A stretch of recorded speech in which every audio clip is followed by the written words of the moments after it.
everybody. What's up? It's Tuesday again. Once again, we're here.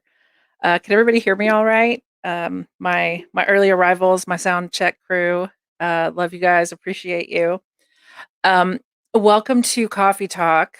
Um, Changed up the layout a little bit now. So instead of being in my uh, let's say struggle rigged studio, I am now on my couch. And, yeah, I tried it out on Saturday and got some good feedback. So yeah, here we go. Yeah, coffee talk. Um, Let me see. The boiler kitchen is neither a kitchen nor boiling. Discuss among yourselves. So, yeah. Hey, thank you, Cycloptimus. Appreciate you. Yeah, let's go ahead and thank Rude Boy let's thank Rude Boy Soldier for always being my first arrival. Love him for that. React DMB and Detroit Jimmy, thank you so much for the raids, guys. You're amazing.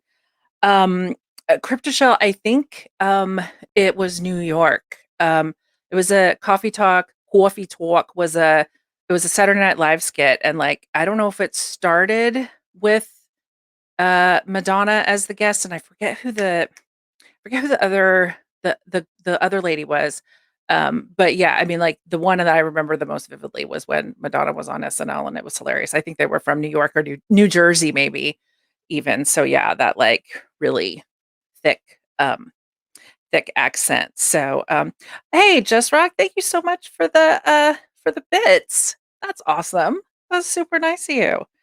Um, Crypto, you're too Dutch to know about SNL. Hey man, it's cool. It's super cool. Hey guys, guess what? Crypto is going to be here next Tuesday. I'm super excited for that. But tonight we have special ed from the Boiler Kitchen. So I guess I should introduce myself. Hey, I'm Curly. This is my stream, my Tuesday night stream called D&B Q&A. Talk to people that like drum and bass. There are so many awesome people in this community, and I have figured out a way to get them to sit down with me so I can learn more about them. And you guys seem to like it. I'm having a blast. So, yeah, here we are. Tonight, the Boiler Kitchen is my guest, Special Ed. I'm super, super excited for that.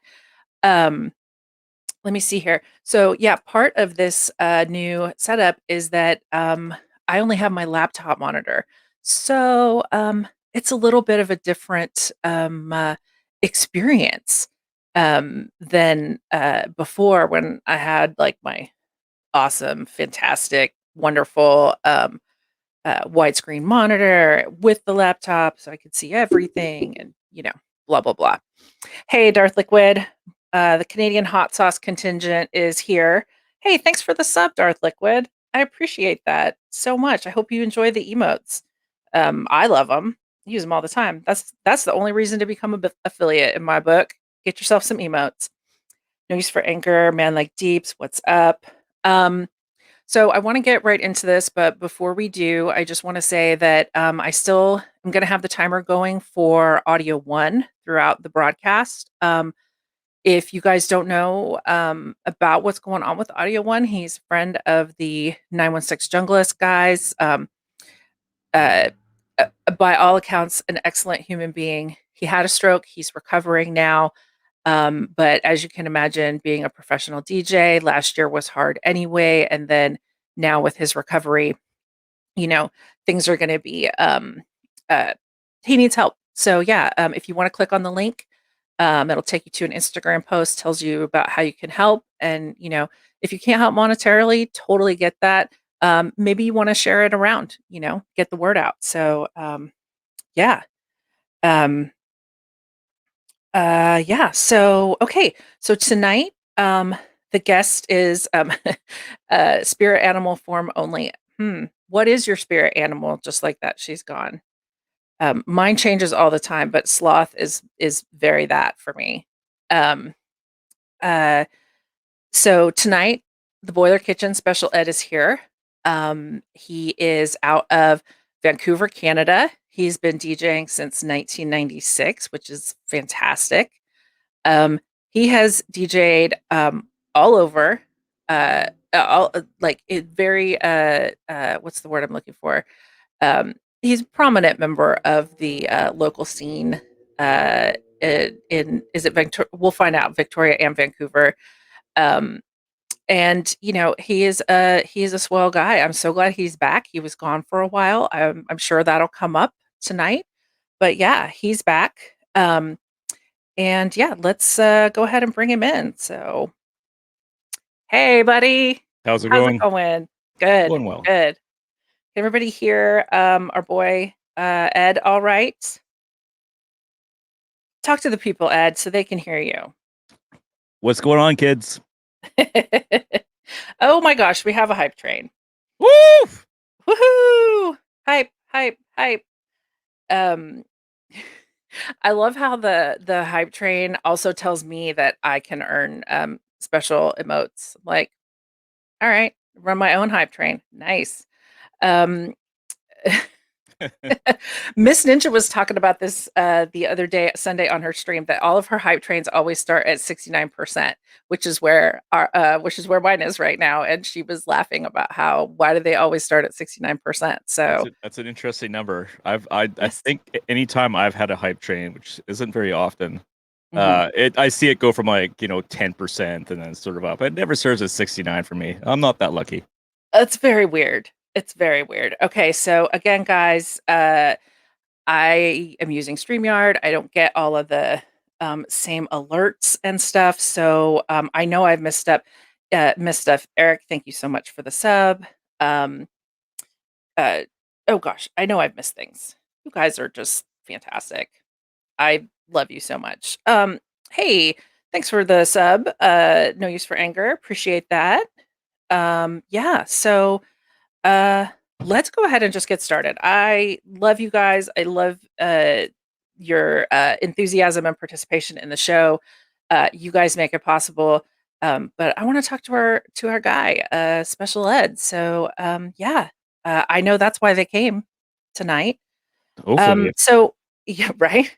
Oh, hey, thanks, Deeps, for the layout. Yes, this is my coffee talk layout. And I feel bad now because normally I'm the one standing and my guests are seated, but now I finally sat and Ed is standing. So, um, yeah. Okay, so hey, let's talk. You were gone for a while. How long have you been back now? I've been back for almost a month. I was gone for Nice. 3. Yeah, like I had sort of just dropped into the community and I'd maybe seen you stream like once when all of a sudden, poof, you Yes, were I, gone. I I disappeared. You did, Yep. and you were, like, legendary because I heard about you all the time, constantly. I felt like every stream I was in, it was like, "Oh, I miss Special Ed. When is he coming back? Miss the Boiler Kitchen." Carla is, like, one of your biggest fans because she talked Yes. about you all the time. Yeah, she's been following my live streams for years and years. Yeah. Yeah, yeah. Yeah. So, uh, what did it take to get you back? Like, so you were having, like, there was a disagreement, let's say, with your neighbor, right? I basically almost came to a fist fight with my neighbor upstairs, and it became a very very tense arrangement. Um, and so to mitigate anything, I built a sound room to Nice. try and keep the dude from beating down my door Right. and to keep for me beating him. So yeah, so I built it, and in the time that I did build it, he left, did a midnight move on the apartment upstairs, and disappeared into the night. Which kind of, was a little bit upsetting because I spent a Yeah. lot of time and a lot of money to Yes. get this going and to get back and streaming again. Mhm. And yeah, but that's the reason. That's why we're here now. You know, I'm sitting Yeah. in this tiny little box and talking Yes. to you. Okay, now, I was on your stream the other day, Yep. and were you saying that, like, right outside that door is your kitchen? Yeah. Nice. How big is your box that you're in as well? Hey, look, there's the kitchen. The inside of the box is about 5 by 5, and it's Okay. about 7.5 feet tall. The walls are about 7 inches thick all the way around, and the floor as well. Wow. Yeah. Wow. Yes, no use for anger. As soon as I asked him how big his box was, I regretted it. The moment the words came out of my mouth. But thank you so much for pointing it out. I really do appreciate that. Um, so speaking of your kitchen, Yes. I think I heard something about this, but tell me, why are you the boiler kitchen? Where did So this come from? when I first started doing live streams was on Facebook, probably about 6 6 years ago, maybe a little bit longer, when it all first started happening. Mhm, And my setup has always been in my kitchen because the biggest room in my apartment. mhm. And I had a buddy, he would come over and do shows with me and stuff like that. And one day he just said, "It's the boiler kitchen," and it just stuck. It has a nice ring to it. The logos look great. You Yeah, they know, do. everything about it really just kind of was ringing true to me. So I kept it and I made a brand out of it. Yeah. Okay, so when your buddy did this, was he playing off the boiler room? Or is it just that it was flipping hot in there? A little bit, a little bit. In the summertime, it would get pretty hot in here, especially with all the Mhm. equipment running and stuff like that. But yeah, it's a little bit of a play on the boiler room. Yeah. Yeah, yeah. That was what I thought the first time. Well, the first time I heard that you actually streamed in your kitchen, I was like, maybe it's a boiler room situation. You really could play on that at some point too, and get people in there to like stand over the decks, like they do. Although good luck. Although it might be funny actually in that room to like see how many clowns you can pack in the I car I and like really play off of the boiler room I idea. I could literally fit two skinny people, one on either side of me, and that's about it. There's like I am like Oh I'm yeah, touching look at that. my arms Yeah, are even straight. Like I'm touching yeah, walls. yeah, yeah. Um, so, uh, why did you start streaming? What did Um, 5 or 6 years ago, that I didn't even know people were doing it then. my first video live stream was in 2002. Okay. When Wow. yeah, I've been doing internet radio since about 1998, Mhm. on and off. Okay. So, as I would, hop from station to station and stuff like that, playing for stations. I always like it would be cool to have cameras set up so that people could see what it is that you're doing, what your setup is, Mhm. and how you're reacting to the music, and have some sort of more sort of interaction, right? Right, right. So I, when I was able to start doing video live streams in about 2002, the technology was horrible. We're using tiny little, webcams that were just horrible. And the sound was horrible. But Mhm. we did it anyway just because it was such a unique thing, and no one was doing it, right? Right, right. Um, and then that sort of faded away. And then when Facebook started doing, having their live stream stuff, I hopped on that right away, Mhm. and just sort of built my studio, built up a reputation through that, and being one of the first people to be doing that, and to do it for so long and still be doing it, you know. Mhm. Um, a lot of people sort of got into the game and, oh yeah, we're gonna do live streams, and then they crap out, right? Yeah, yeah. Well, Um, it's a lot of work. it's a lot of work. There's lots of money involved Mhm. in the end as you Mhm. upgrade and stuff like that. Because Mhm. like, especially for me, I want something different than everyone else. I want to stand out. I want my quality to be really, really pristine. Yeah, Um, yeah. and I want everything to be really appealing to the eye. Mhm. And I'm always constantly trying to work on that aesthetic. Um, just because it's important to me, and it's important to, you know, just the whole image of the boiler kitchen. Right, right. How you wanna present yourself. Exactly. Exactly. So how did you make the transition over to Twitch? I've been on Twitch like almost 3 years. Okay. But I was doing, Twitch, YouTube, like 5 Facebook pages, and another one that I really a program that I really liked that was really awesome, but it was kind of hard to navigate. It was called Chew TV. Mhm. I was doing all those all at once via Restream, Yeah. and I spent the money. I had the Restream Pro, and I thought I was doing the right thing, and I Mhm. realized it was doing the wrong thing. I was Mhm. spreading myself out way too thin, and I wasn't really giving a lot of consideration to Twitch just because I didn't see that as a platform for DJs, and Mhm. not a lot of people that were watching me on, let's say, YouTube or Facebook necessarily knew what Twitch was.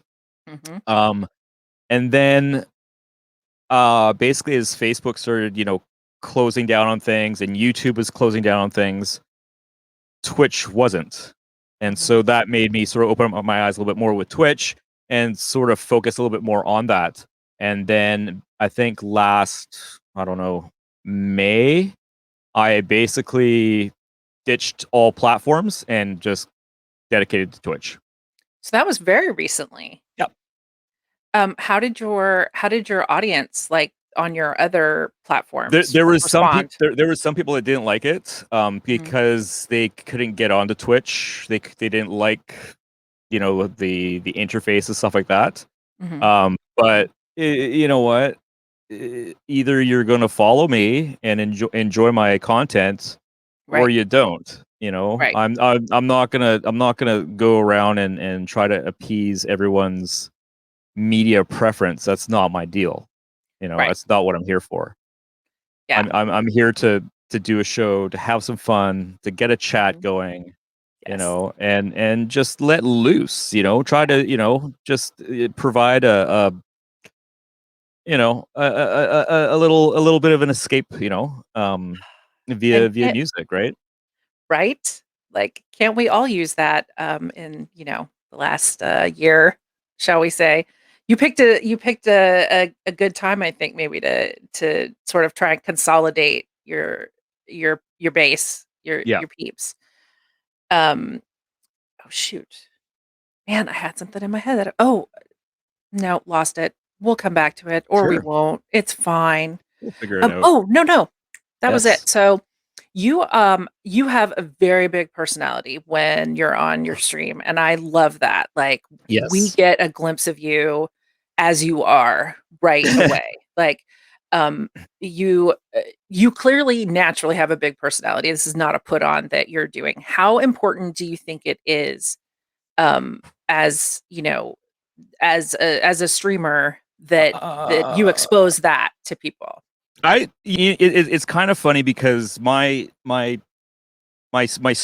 stream presence is very much a persona. Okay. It's very much something that I cannot do outside of me being here and doing a show. If you want me to do that crazy, radio style voice, I can't do it. I Mhm. can't do it. But if I'm in the show mode, no problem. There's me singing. I don't do that. I don't do that outside of this room. You know, Yeah. there's a lot of things like this is it's very much the big persona is very much persona. Okay. In real life, I'm very shy. Okay. I'm very, very, very quiet. I don't Mhm. particularly like talking very much. Okay. I'm more of an observer. Okay. But when I'm here, I'm in front of my equipment, I'm with the music, I'm stoned, I've had a few drinks in me, my guard lets down, and the persona comes out, and the persona wants to have fun, and the persona Right. wants to entertain, and the persona wants to interact, Mhm. you know? And it's funny because it's something that came out a long time ago when I was doing radio shows. Mhm. Especially the voice. And again, it's something that people all the time. Oh, do the voice. I can't. I can't just it's got to be the chemistry has to be right. You know. Mhm. Um, But it's when you guys get to see me in my element in the show, it's me partying, man. It's just me trying to have a really good time and just having fun, you know? Yeah, yeah. What do you think it is though about I mean, I yes, it's a persona, but my suspicion is that uh, this is inside you. It's just not something that comes It, out it it's it it's in another absolutely, medium. absolutely. I'm very like if you were to see me on the street, you think I'm a very conservative, very serious, serious person. Mhm, Um, but I'm no, I'm very much I'm a bit of a clown. mhm, I like to joke around a lot mhm, when I'm comfortable. mhm. Um, I am a sarcastic motherfucker, and I will pull it off with a straight face, Mhm. and it can get me into a lot of trouble sometimes. Yeah, been there. Yeah. But it's that's my sense of humor. What do you think it is then about this medium that sort of liberates you to, like, let that out into Well, the wild? it's because it's you're in your own private space, right? Mhm, mhm. But you are letting people watch you in that private space. Right. Um, and you know, if it would be really stinking boring to watch me just sit here and just play tunes, not Mhm, say anything, look at the mhm. camera once in a while, and interact so very minimally. It, it, Right. it's not it's it's not going to get me followers. It's not going to get me an audience. It's not going to allow me to you know tell a story via music every time I sit down and mix. Right. Um, you know, uh, yeah. Yeah. So that is okay. I want to just put this comment from No Use for Anger up. It's a weirdly beautiful thing for shy people to go on Twitch. We act like total idiots.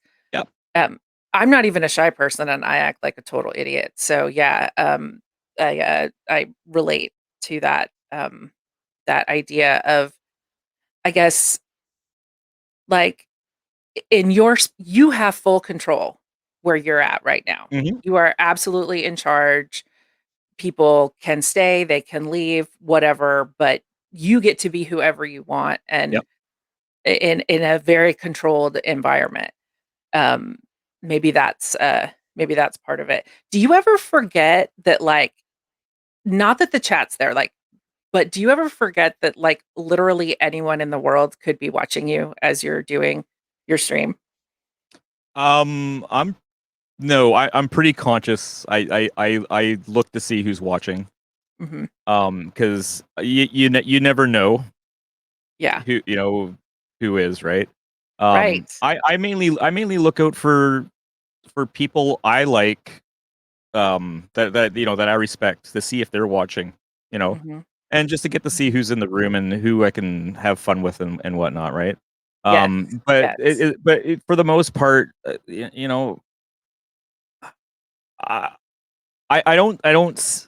I'm not here to be watched by everybody. Mhm. I'm here mainly for myself to let loose, to let some steam off, and to share a story via music. Awesome. That's my main reason to be here. Yeah.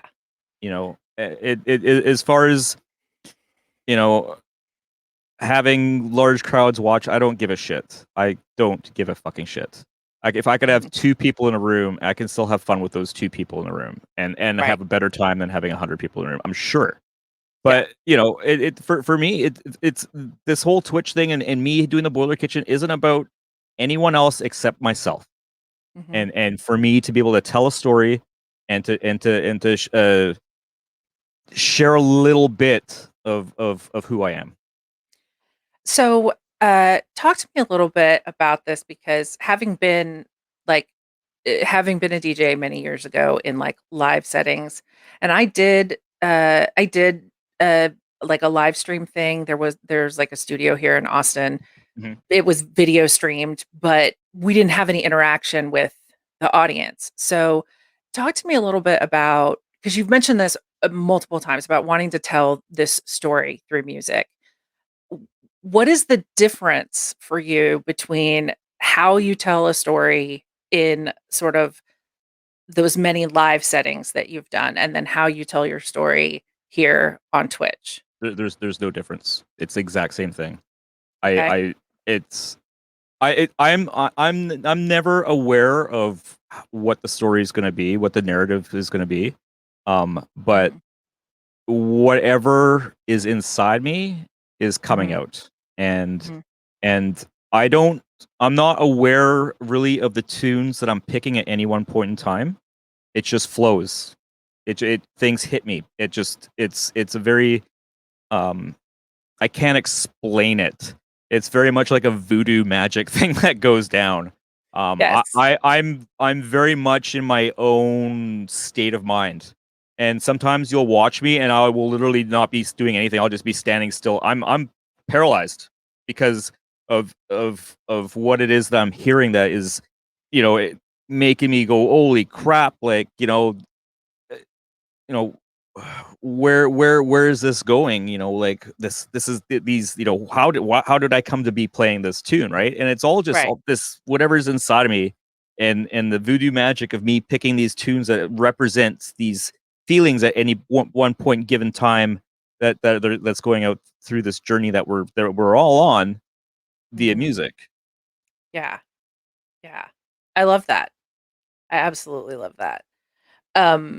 Peaches, thank you so much for the sub. I really appreciate that. Guys, if you have any questions for Ed, just tag me. You can also just like type his name or whatever in the chat. I've got my highlights set up, so I'll see that. Want you guys to be a part of it. No Use for Anger is enjoying heckling you, but I haven't seen any actual questions come up from him yet. So um, uh, I guess so. The thing that I've wondered is staying in the moment. I mean, clearly you're able to do that, especially from the story that you just talked about, while also, being on the mic and interacting with people in the chat and all of that. How does that very specific interaction, like, in a live setting, your interaction is, visual and like auditory and, Yes. things uh, like that. I Uh, also, if you were to see me live, you'd see me talk to myself the whole time. really? Yep. What do you talk to yourself about?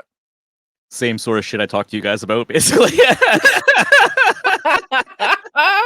Nice. Very I nice. mean, like, I sit there and I'll be like, I'm like, fuck, this is a great tune, guys. Like, stuff like that, and just um, making noises to myself, whistling along with the music I do all the time. Like, Nice. the way you see me sort of play here is exactly how you'll see me play live, except for maybe a bit more dancey when I play live. Yeah. So, basically, you were made for this is I, what I'm I'm I'm hearing. I'm kind of thinking, possibly. I've been doing it quite successfully for 25 years, so Yeah. I think so. Yeah, yeah. Okay, so so let's rewind. Yeah. So I was reading your about info on your page, which I love, by the way. All of you guys should have, you don't have to have like a book on your about info, but you should tell people about yourself. And I loved your bio that you had there. So what I read was that you started DJing in 1996 and you were really influenced by like Raga Jungle and Jump Up. Yep. Um, how did you find Jungle and when? Like, I'm curious how long you were in it before you So made the I jump. so basically, I think I went to my first rave in early '95. Mhm, Some friends of mine were in Europe for a few months, mhm, actually for about a year, and they came back, and we were going out for a beer, and they're like, guys, they're like, Ed, you gotta hear this music we've been listening to that we found in Europe, all this, mhm, techno and stuff like that. And I'm like, guys, come on now. I came from I was a drummer in rock bands, in garage punk bands and stuff like that.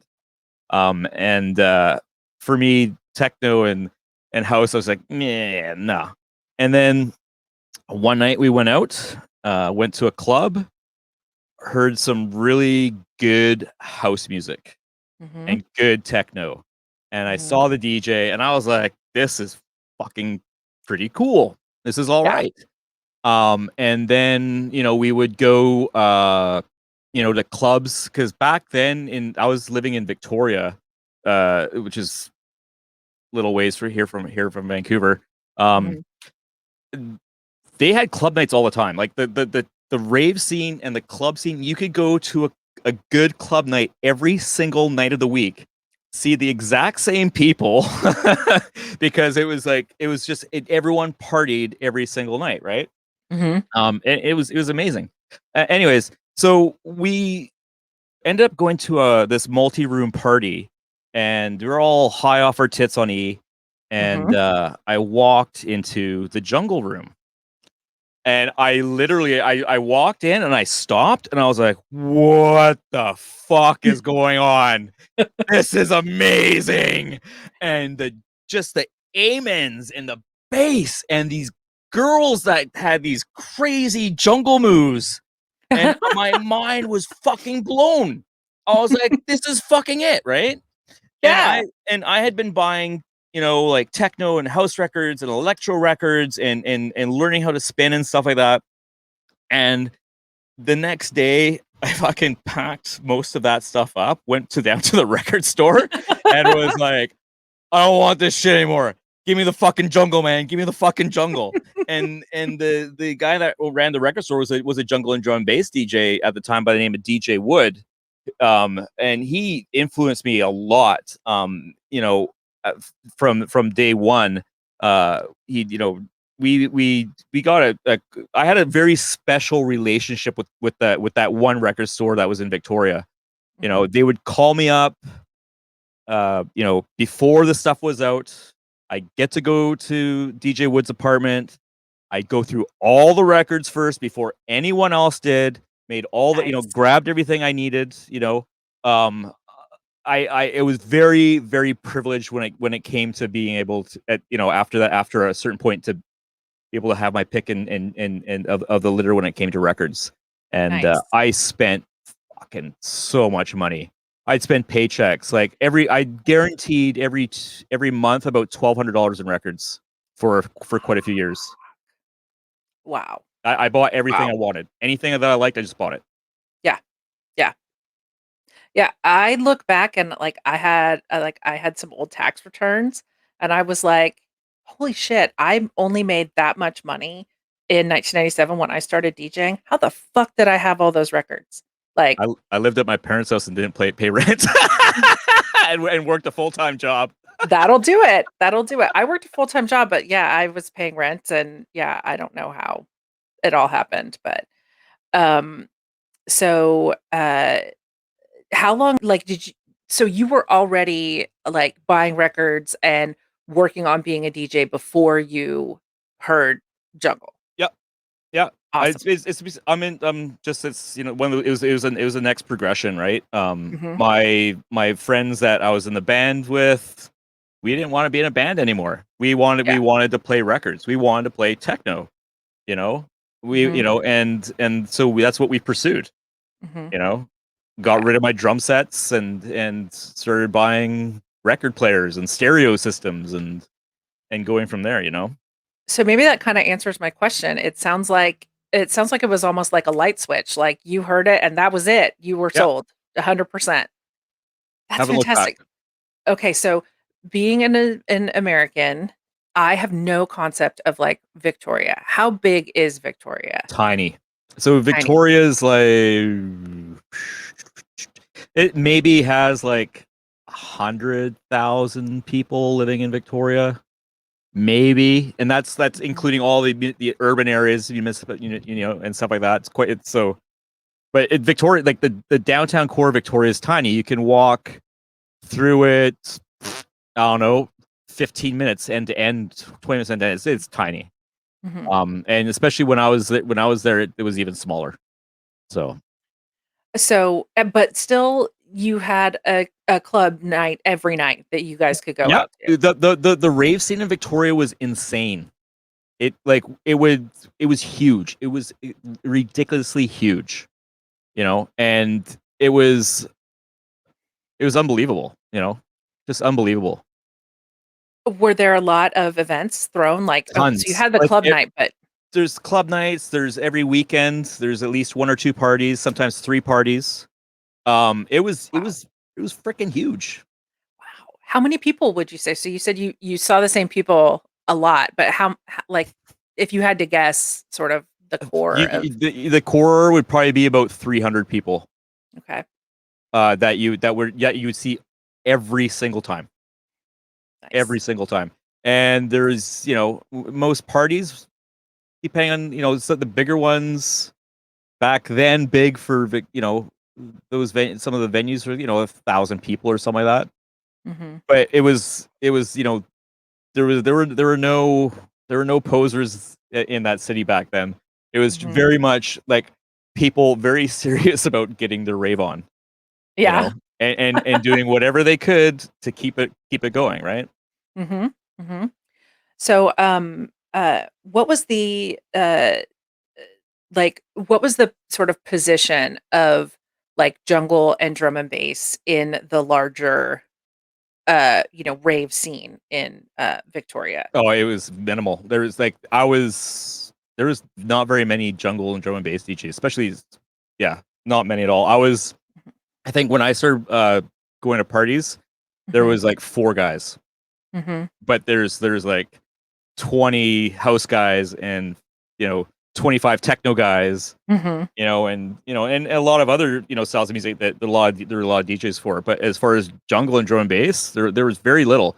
And Mhm. same in Vancouver at the time as well. And in around that time, I started to do a lot of travel back and forth between Victoria, Vancouver, meeting the guys over here, the guys who I ended up joining up with the Automatic crew, um, who have been around. We've been around now for about 22 or 23 years, Nice. as a group. So yeah, started doing a lot of travel, and that's exposed me to being here in Vancouver, wanting to be here in Vancouver because the scene here is for drum and bass and jungle was really pretty fucking strong. The guys that I hooked up with, with the guys on my crew, Pacific DNB is one of the founders. Um, Nice. we used to do a Tuesday night at a bar down in downtown Vancouver, and we'd have locals most of the time, and it was packed. That place was fucking packed every Tuesday night. It didn't matter who was rolling through. It was just fucking packed Nice. because people really were into the music, That's and awesome. they were very passionate about it. Yeah. Yeah. I love that. That's so great to hear. It was uh like so in the US we were it felt like we were very distant from sort of the scene of this music that we loved, right? That was in the UK. Now, of course, Canada has a much closer relationship to the UK. You know, what was y'all's sense of sort of um you know like the origins of jungle and drum and bass and how that impacted you guys? Like, were you We looking there? we were. I mean, that was we saw sort of the chain of how jungle was coming into Canada and how it Mhm. was getting filtered down through us, Nice. and we sort of followed everything back. We traced the origins of jungle in Canada back down to these 2 guys, these 2 brothers, Mystical Influence and DJ Sniper, who used to run. Yes. So these 2 guys, their father was a pilot, and so they would go Like to, commercial to airline pilot? commercial airline pilot. So Okay. they would always get to go to England, and they would go there and they got into drum and bass and jungle. Then they started bringing records back. Then Mhm. these guys set up Eastern Bloc Records in Toronto, and then that's where it all started coming from. And then from there, that's where it got all the jungle and drum and bass got divided basically from Eastern Bloc and one Mhm. other distributor in Canada, and Wow. that's how we traced everything back. And then we Mhm.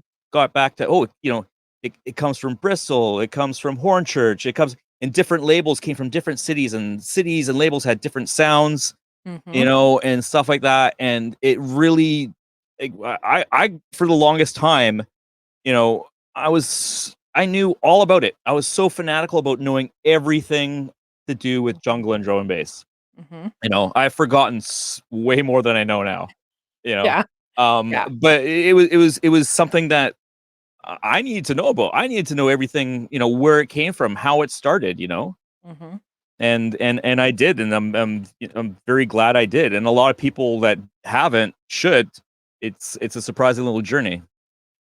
That's one of the things actually that I'm really enjoying about doing this stream is that, for the most part, everybody that has come on to talk to me so far has been in the scene doing it for a long time. And so there's a real opportunity to sort of share that history, that like I love that 25 years after I found jungle, people are still just now finding it and just now falling in love with it. But I also love that we're doing this and get to sort of give that like oral history of what happened Yep. here Yep. in this place that hasn't really been written about or, talked about. Yep. We are the keepers Oh yeah. of that history. Okay, so Dre Darkroom asked, this is a kind of a departure from where we are right now, but it was a really good question. And of course, now I lost it. Um, okay, so Dre asked, um, how do you measure success as a DJ, and do you even need to? I don't. I don't really give a shit. I really don't give a shit. Mhm, I again, and I keep on saying this. I don't do this for anyone else but myself. mhm, And I don't measure myself. I don't measure my successes. I don't compare myself to other people because mhm. it's not what I am, not who I am, not what I do. Why that's just for me. It's a waste of time and it's a waste of energy. It's a The, trap. it is a trap, and we all do what we do, Mhm, and if we're happy with what we're doing, fucking a. yeah. So that's your barometer then, Yeah, is basically, did I have a good time? yeah. For me, if I'm having a good time, I think for me that's success. Wicked. That's it. I'm with you. I'm with you. But I think too that, obviously other people are enjoying what you're doing because, people watch your stream and, I really do think that, you're just another good example of by focusing on whether you're having a good time or not, that is contagious. So, like, I know for me as a listener, as a viewer, as, someone who attended raves and all of that, the more fun that the DJ was having, the more fun I was having. But if I'm not having fun here, my stream Mhm. ends very suddenly, Yeah, and it's short. yeah, If I'm not having a good time, or if someone has made it not a good time, yeah, then yeah.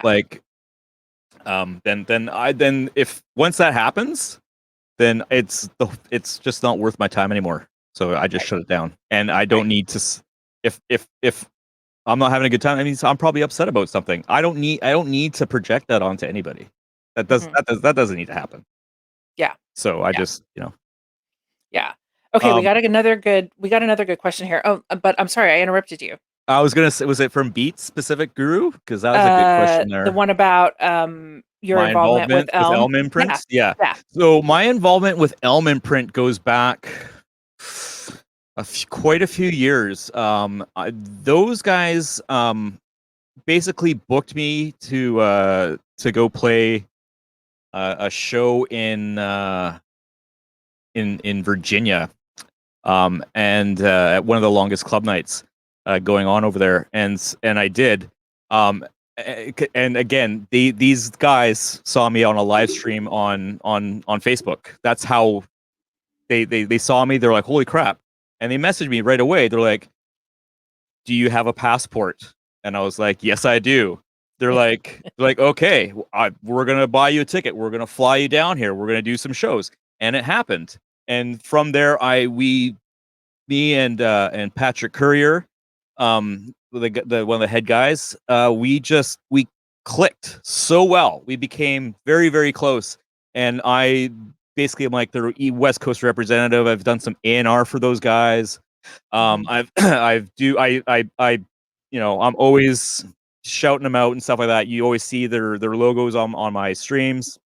I'm one of their DJs. That's me and Elm Imprint. And I just saw another one about me and Flex. So Flex Recordings. I used to work for Flex Recordings. Yes, I remember hearing like a teeny tiny bit about that. Tell us about that. So that was Oh well, about, and let's rewind for people that yes. may not know. What is Flex Recordings? Why do we know that name? Flex Recordings is one of the most highly regarded seminal jungle labels to have come around, run by a very lovely gentleman by the name of L Double, who, if you guys see Flex DNB TV on Twitch, that's him. Anyways, so I think 2015 or 2014 or something like that, I get a message from this guy named Josh, who is the manager for Flex. And he's like, "Hey, are you this guy from Japan that we've been listening to tunes from on SoundCloud?" And I was like, "No, I'm not from Japan. I live in Vancouver. I am a drum and bass and jungle DJ, and that's what I am. And but I do know, if you want to know some people that are making really good tunes, I'll give you some names of people, and you can go approach them." And the guy's like, "Oh, okay, great." And then, a few days later, I get a message from this guy, Josh, again, and he's like, "Hey," he's like, "the boss L Double wants to talk to you." And I was like, "What? Why?" He's like, he wants to talk to you. He likes your online presence. He thinks it's really great. He's I guess he'd been seeing my live streams and listening to the radio shows that I was doing. And so, I contacted L Double, and we talked, and basically he's like, "You know what?" He's like, I really want you to work for us." He's like, "I want you to, sort of be in charge of our internet radio end of things." Tracking, because they just basically were mounting a comeback and releasing a bunch of stuff. And my job was to figure out where it got played on the internet and make and compile a list so we could figure out who was playing what and all this other stuff, which was a very daunting process, especially when you have a full-time job and, like, you got a bunch of other stuff on the go as well, right? So Right. When was this? this was about 6 years ago. Okay. And so I basically was doing that, and then I started doing some A&R for those guys, getting people signed up and tunes released. And then I got sort of tasked to try and come up with to do a show for Cool London, and involve all of the DJs that were on Flex at the time, and it became a logistical nightmare, and a headache for me. And I think at that time too, other things were going on with Flex, and things kind of fell apart a bit, and I just stopped working for him. Me and L Double are still talk all the time. We're great friends, and stuff. But it was just at that time things were just all over the place. People were trying to get their shit together and whatnot. Yeah. Yeah. Well, and he gives you props continuously about getting him on here and getting him set up and, helping him out. So Oh that's yeah. amazing. Guys, I shouted Flex out in the chat, but I'm gonna do it one more time. You guys are not following him, you're missing out. I'm just gonna be back in about 2 seconds. Okay, I just gotta Do it. get a lighter. Do it. Okay, guys. So I don't know about y'all, but I'm super enjoying this. So I saw somebody asked here about Carla. I love that you learned about L Double through Ed streams. That's fantastic. Etone Junglist, you asked, did someone ask about how he got on Twitch before everyone else? Let me know if this doesn't cover it, but Ed told us that he had been doing online radio and streaming for 5 or 6 years, and was doing Restream. So he was in multiple different arenas, and then early this year decided just to focus solely on Twitch. But you had been doing Twitch how long, Ed, before that? I think about 2 years, 2.5 years. Okay. So, tell me what it has been like to see sort of this. Is it fair to call it an explosion of drum and bass DJs and viewers and fans and that sort of thing in the last, year-ish time period? Not really. It doesn't Okay. surprise me. It doesn't surprise me Yeah. at all, really. Yeah. Um, it's just it's I think what makes it seem so surprising is that we're seeing it in a very condensed format. Mhm. And so it's always been there, but now it's just Mhm. very condensed and in our face when it Mhm. comes to Twitch, right? Mhm. Mhm. Um, and I think it's great, you know. Yeah. Yeah. Um, and it's just it's just a reassuring thing to see and to it sort of gives me a little bit of gratification to know that all this work that I've been doing, putting broadcasting drum and bass to as many people as I can, Mhm. is actually working because other people are doing it too. Yeah, yeah. For me, it feels a little bit like having a club night in your community Yeah, where everybody gathers and you meet people that you hadn't known, and you're all excited about the same thing, and you're all sort of inspiring one another and fueling one another to think about new things. That's at least a little bit what this sort of feels like to me is, oh, we found a place to all come together, yeah. a central spot. Um, Thanks for the subs, guys. Y'all are amazing. Comrade Windex, that is fantastic. Oh shit, Burner. You know what? Burner remembers everything, and someone. Me and Burner have a history. We used to play on what was it, globaldnb.com back in the day. That Nice. was I that was when I took a break from internet radio for a few years, and I came back and was on a couple different very short-lived radio stations, and then came across Global DNB, and I was with those guys for quite a long time, and then I kind of stepped away because after a while, when you have like it sort of became like work, Yeah. to do radio shows and stuff like that. And so when it became like work, it was time for me to step down because I fucking hate work. And Yes. and that's what it is, right? Nice. Yeah, yeah. I wish I could get Burner to come on this show. He's been reluctant. So if anyone He's wants to shy. like, I know, like, but even just on his stream. Burner, you should just have a microphone and a visual, and then just Yeah. go and have the conversation with Curly here. That's all you Yeah, need, buddy. we You can don't go total radio style. you can keep your anonymity. Yes, yes. He's got some good stories. Oh, I'm sure he Some does. I'm sure he does. Well, he mentioned the one about spilling champagne on DJ Hype, which I wanna hear the full deal about that. Hype, hype, Um, hype's a really cool cat. He's okay, spilling champagne on him. right? Well, and they're friends, so, apparently it worked out okay. Um, so talk to me a little bit, yeah, about, like, your bio has all of these people that you played and really that you have played with, and, Yep. that you have been the what I think it said, either had a residency at or played at just about every jungle night. Talk to me about that and, like, maybe how your progression happened. So I used to be a really busy DJ, like Mhm.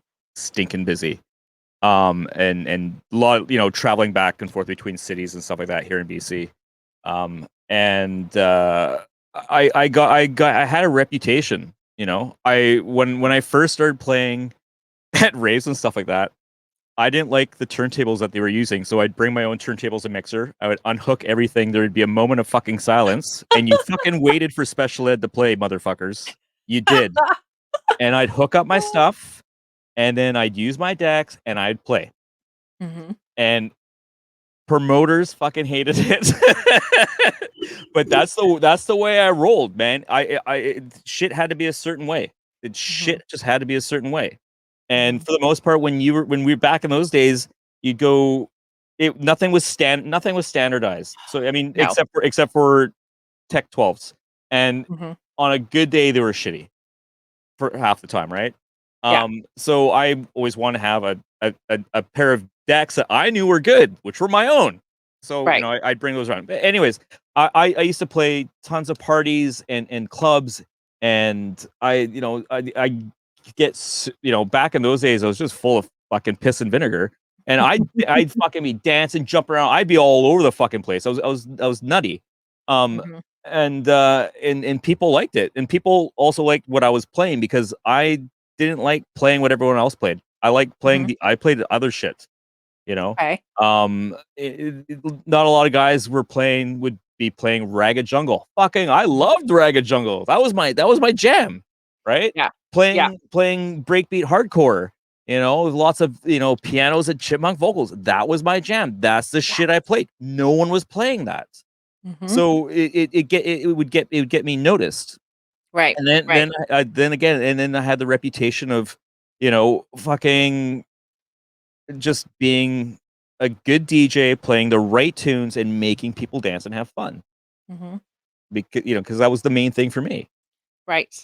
Right. Um, So, Carla asked a good question. How many times did you open for Aphrodite? fuck, I don't know, man. There's so many times. Like He was a popular visitor to yeah, Canada. I think I opened up for Aphrodite maybe like 2 or 3 times. Mickey Finn like 3 or 4 times. Ed Russian Optical twice. A bunch of people, yeah, Yeah, E Town Jungler said he opened for Aphrodite 5 times. So yeah. Canada loves Aphrodite. I'm Apparently, I not love sure that. why, but that's okay. I feel like I liked him more as a DJ than as a producer necessarily. It's for like, I mean, actually, when I did see him play, he would play some decent stuff. He'd obviously play his cheese because that's who he was, him and his ponytail, which he doesn't have Yes. anymore. But I mean, that was his shtick, right? And he pulled it off very well, and people liked it. So all the Mhm. power to that guy. Well, and I mean, he made some amazing tunes. The problem was they all He sounded the same, but well, yeah. I mean, that's what happens back then when you basically have a small studio. Gear's really Mhm. expensive, and you're trying to make music with what you have, and you develop a Yep. sound. And back Yep. then, when you develop the sound, it was your sound, and it Yeah. was like every Yes. Yes. song was that sound, right? Yes. Because Yes. that's kind of what you were limited to, and you're also trying to be original. And Right. he was very Yes. original. Yes. Again, big ups to that guy. Absolutely. Absolutely. I mean, no one could do what that drop top caddy and badass and woman that rolls and I mean that shit rocked a party for I, sure. I I I played all that shit. That's where I like the jump up. That's my affiliation with jump up is playing all that shit. Yeah. Okay, so you mentioned that you didn't play what everybody else was playing. Was Nope. your were the DJs in, the drum and bass scenes that you were in, what, Victoria and in Vancouver, were they locked into like a particular sound, or did you have a lot of variety among the Well, various no, DJs? not really. So here, like basically, when it came to records back in those days, everything was very limited pressings. Okay. Right. Right. So and then those limited pressings had to travel around the world and get distributed around the world. Right. So when it came to Canada, everything would hit the distributors, i.e., Eastern Bloc or one of the other ones that were kicking around at the time, and everyone back east would have their pick of the records. Mhm. Okay, that just thinned everything down to whatever. Then Mhm. other towns got picks and picks and picks. By the time it filters to Victoria, where I am, or even Vancouver, we're getting the last of whatever's out there. You Mhm. know, we're not getting a lot of the new releases. We're not getting barely any promos coming our, white labels coming our way. And what is coming our way, the guys that are out there are fighting for it Right. because, except for me, because I got to go to the record store before everyone and pick out my records. But Yes. when it was new record day, it was fierce, man. You Yeah. know, Oh, and yeah. back then, like jungle DJs we did not like each other for the most part. There's certain groups we get along with, but for the most part, it's very much, oh well, fucking you fucking buy that record, I'll beat your skull in. Like it was kind of like Wow. very aggressive, very aggressive. Not like that. Attitudes changed once Liquid Funk came around. Yeah. Yeah. And I Yeah, I got a story about that too. tell it. Okay, so I'm at dinner with Ray Keith. Probably about, I'm gonna say 2002, about 2001, 2002.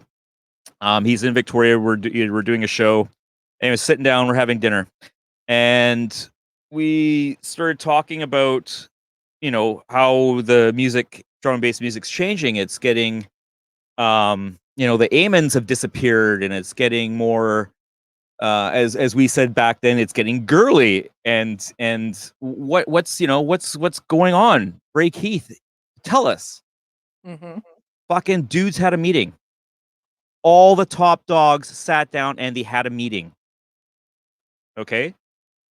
In this meeting, the biggest thing was there's no females. There are no females in the jungle scene. There are no females at the party. It's Yep. guys, guys, guys, guys. Yes. They had to change that. It wasn't a good situation. It gets violent when it's just guys. Okay. Yeah. Yeah. Fabio Groove Rider, let's do this. Yeah. Let's smooth it out. Let's let's make it let's make it more inclusive. Let's bring the ladies back into it. Mhm. Let's bring some class and style back into it. Mhm. And that's what happened. They Yeah. they relaxed. They softened. They started bringing in melodies. They started making things a lot more musical, a lot more relatable, a lot more palatable. Yeah. It was a beautiful thing. They opened up that genre of drum and bass to more people Mhm. and got more people involved. It was amazing. Yeah. I was actually having that conversation recently with someone about how, like, I think the first time I really heard the term, like, liquid funk was in probably 2000. Fabio on Creative Source released, like, an album, like a compilation album. Yep. And, I had heard stuff before, but, like, by the time that album came out, I was 100% sold. Like, that was my sound. And all the guys were just playing this, like, super aggressive, Oh yeah. kind of, like, angry kinda sound. I called it angry robot music because I was so This fucking guy right pissed. here. I was so sick of it. And, I was talking to someone and I was like, I would tell these guys, "Do you not notice the fucking sausage fest that's here? All of you claim to like women, and yet you play nothing that most women can relate to. Like, Yep. nothing to draw them in to, you know, to the scene." That's really, I love, hearing that story and straight from, the horse's mouth there with Ray Keith. That's so interesting. But I mean, if I remember correctly, yeah, some of the things that I read, there was, a, like, There we was didn't a have a big meeting. violence problem Mhm. here, but Yeah. yeah. Oh, back in the UK, there's a lot of violence, and Mhm. and yeah, it was just nasty. A lot of gangs, a lot of gang warfare, Mhm. and people getting killed and shot and stabbed and all the rest of that stuff, and it had to stop. Yeah. Yeah. Yeah. That's, I love that. Um, thanks, E-Town Junglist. I love that. I just am good at talking, man. Like, I'm a pro interviewer, apparently. I love that. That's a huge compliment. I just really like to talk. Um, wow, like, I'm so, like, flabbergasted that you had that conversation with Ray Keith. I don't even know where to go next. Okay, so, who is of, like, some of the other names that you've played with, obviously, this was, a very interesting conversation that you had. Can you tell us about like any other sort of you know, significant interactions or interesting interactions you may have had with some of the other big names that you played with? You Jeez. you can change names to protect the guilty. If you want to tell, you know, wild stories, that's fine. Oh no, well, there's been some wild stories of that. I don't know. I've hung out with a lot of very very interesting drum and bass producers and drum and bass DJs in my life. You know, I've had uh what's his Will Status from Chasing Status. Mhm. He was dating a roommate of mine.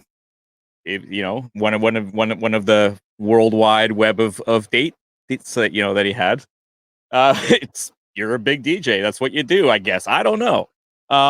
So, anyways, he was sort of dating my roommate, and he would be in town, and we me and him would sit down and drink vodka, Mhm.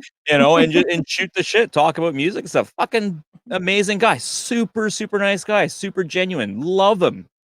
Mhm. Um, fuck, who else? Capital J used to live with me. I don't know if you guys Nice. know who Capital J is, but he's quite the especially in North America. He's quite well known as a jungle drum bass DJ. But yeah, he lived with me for quite a while, and I remember this is alluding back to that story that was where I was about to go to say on my show the other day Uh-huh. I when think I know Capital the J was. one. Anyway, so me and Capital J we're partying out at a club, whatever. And anyways, we come back home. I happen to bring home a girl with me. Jay's sleeping on my couch. I'm in my bedroom. Um, I'm having fun. Jay is not. And then the ceiling starts to leak on Jay's head. Drip, drip, drip, drip, drip. Oh, no. While me midway having fun is hearing Jay saying, "What the fuck's going on? Where is all this water coming from?" I'm like, "Oh shit." I have to stop my fun. There's a bed in my fucking closet. I'm like sitting there reefing on this bed, trying to get this bed out as fast as I can to get Jay into a bed on my kitchen floor so I can go back and have fun. Mhm. And meanwhile, super drunk. You can imagine I'm like trying to get this big bed out of my, out of my room and and stuff like that, and trying to get Jay all comfy. It didn't really work all that great, but it is what it is.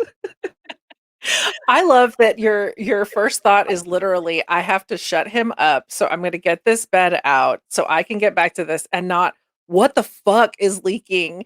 Uh, I knew it was leaking. It was a pre-existing leak. Basically years ago.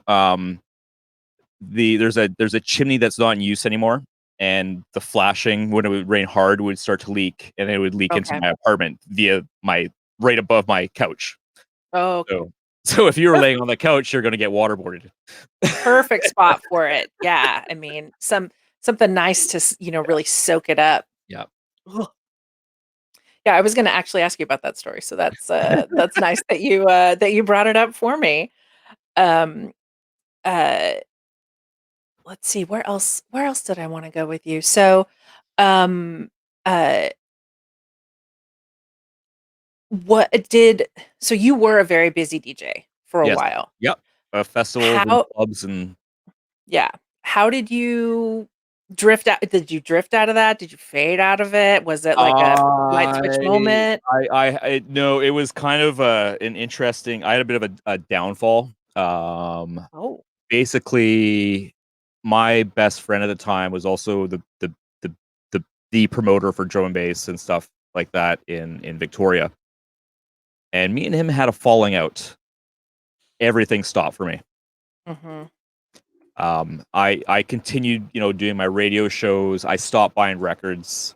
I stopped having gigs.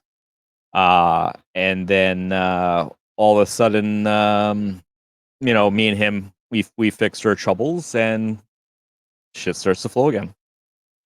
And then, interesting. but I didn't at that time. I wasn't really.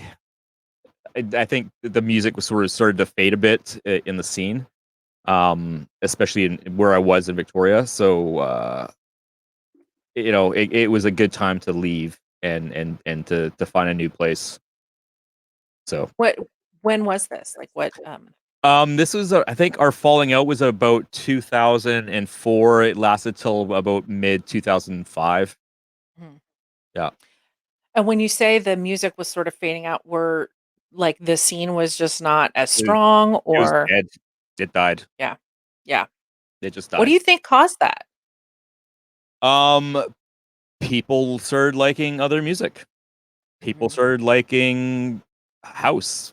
People started liking hip hop. People started liking alt rock. People started liking other things. There's I've known a lot of people that were jungle and drum bass DJs that now don't listen to the music and don't associate with it. Um, it's Wow. one of those things. Some people are are fad mongers basically. Like they follow Yeah. fads. And they don't have any longevity in anything. You know, Yeah. um, it's just the way it is. I guess that's just so hard to imagine if you started out in like the mid 90s Yep. because um like it was not an easy thing to be well, at least here it wasn't. You tell me, like here it was not an easy thing to be a junglist. Like uh we didn't have like a massive scene here. So I mean, you were committed if you were finding that. Was the experience similar at the time Yeah. in Canada? Yeah. I mean, for the most part, on the West Coast, it was just a winds of change were coming around. Yeah. As I said in Victoria, people were just getting into other things. Mhm. People were getting married, having kids, moving away. Yeah. Yeah. And same thing happened here in Vancouver when I moved here in Vancouver. I moved over too late. When Mhm. I moved, everything was ending, basically. Mhm. You know, all the club nights that were going on, all the venues that were around, gone. Wow. When In was that? 2006. Okay. Um, so I came over with this, some pre notions of having getting back into having the club, being in a having to go to a club night every week and DJing every other week and all the rest of that stuff. Mhm. And it just was at the very end of everything, Yeah. and I missed out. Yeah. Times, they do change. Yeah, they do. Uh, And with that, you just have to roll with the punches. yeah. So, I'm trying to keep all the dates straight in my head. Were you already doing internet radio at that point? So that was a Yep, way to sort of yep, keep for sure. that alive for Yep, you? yep. I And mean, did you actually for the first, I think, almost year that I was over here, I didn't have any of my records or any of my equipment. Actually, I think. Oh, sorry, I had like a maybe two boxes of records with me. wow. Just and that was it. And then what I would do is I would go to my buddy who had that record store in Victoria, that used to let me, up to his apartment and choose everything before everything went out. He had a record store here as well in Vancouver, and so he had a studio, like a sound room, built in his record store, and I'd go in there and practice just on whenever I could, just to maintain my skills. Yeah. So if you didn't have your equipment, how were you broadcasting? I took a hiatus, and then Okay. we Okay. I started back up by broadcasting, doing some broadcasts out of my buddy's studio in out of his store. Nice. Yeah, Nice. So, like on your hiatus and like as the scene, sort of shrank slash disappeared, were you still staying like active yeah, and sort of yeah. aware of like all the music and trends and new releases Um, and artists? yeah, as much as I could. Hmm. Because at that point, I think I was pretty much just playing festivals in the summertime. Hmm. Um, and yeah, no, I still kept current at that point. Mhm. I'm not nearly as current as I am now because it's super cheap to buy tunes as compared to as it was back then. Yes. You know, Yeah. That's what I hear. uh, I'm looking forward to getting back, into it at some point. Burner asked a great question. Uh, favorite jungle tune of all time yeah. is got to be Ganja Volume 2. The geez, not Missile Boy, but the flip. I think it's called Bad Man. That is probably my favorite jungle tune of all time. I Nice. used to have that on vinyl. I was hard to find. And then this is again years ago, years and years and years ago. I was at my buddy's house just after a club night because he lived in like basically a building right beside where the club was. Um, and so we go after the club, we go hang out at his place and play records, stuff like that. So I'm going through my records and I pick up this record. I'm like, what the fuck is this? And my buddy looks at me. He's like, that's the one. That's the one for you. And I had it. And then in 2010, I was playing in basically a reunion anniversary show with the Automatic guys at this place called the Lotus, and it was during the Olympics that were Oh, here, wow. and Yeah. I I lost a Serato box that night. I lost so many rare pressings of Jungle Records. It wasn't even fucking funny. And then basically from that day forward, I vowed really to never play vinyl out ever again. Um, Wow. yeah, I would never take my vinyl anywhere, which I've totally not heeded that at all. I've taken my vinyl places and played vinyl sets places, but I Mhm. was, yeah, Oh, it was the one of the biggest, if not the biggest, musical hit like loss of my no, it yeah, it was a big loss for my for my DJing. That's for sure. oh 'Cause god, I'm just gutted. I'll never get any of that stuff back. Right. And if I were to if I could even find any of it, it'd be so hard because a lot of it was like one-off shit and just like Mhm. limited pressings of like 200 or 500 and like yeah. So did someone just, like, take your whole crate or Yeah, someone took my crate, I took someone else's crate, someone took someone else's crate. It was a messy night. mix I up, or if someone took mine, no I'm gonna take someone else's? No, I have no idea. No one knew. Everyone was, from my Wow. understanding, completely blackout drunk at the time. Ugh, the things. All Oh, I man. I did make it home with my wallet and someone else's wallet and my laptop and left my record bag and Serato box. Oh, wow. Wow. So Golden Child confirms that, Ganja Volume 2 is Bad Man. Bad man, yep. So we can trust him, the encyclopedia there. Um, oh, so Burner's number 1 of all time is, Subbase 1, The Chopper. Oh, nice, nice. Excellent choice, excellent Good one, choice. good one. Um, okay. So, oh, Deep used to have it too, nice. Um, so I guess, uh yeah, tunes are a lot more they're a lot cheaper to acquire now, Well, I mean, and what we're paying $1.99 US, let's mhm, say, for an MP3 and a bit more for an AIFF or a Wave. mhm, Which what is what people should be buying and not an mhm, MP3. right? Um, also, compared to at least here in Canada, let's say records back then, uh, $16 to 18, $19 a pop, and that's for one side record or a record with two sides to it. But Right. you never ever played the other side. You always played one side because one side was amazing and the other side was kind of, you know. Yeah, So yeah, that sounds about right. It was about $12 US yeah, when I was yeah, buying records. and S then it got more expensive as time went on. It Mhm. shit didn't get cheaper for us. Yeah. So how did you come to make the transition then into the digital DJing? I started, geez, probably about, I'm gonna say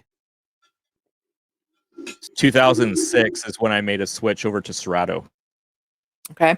and started, strictly playing with Serato via turntables. So you were doing Um, control vinyl? yeah, and did that up until just about 2 years ago, Okay. and I completely ditched Serato and went with what I have now, which is a complete Denon Prime system.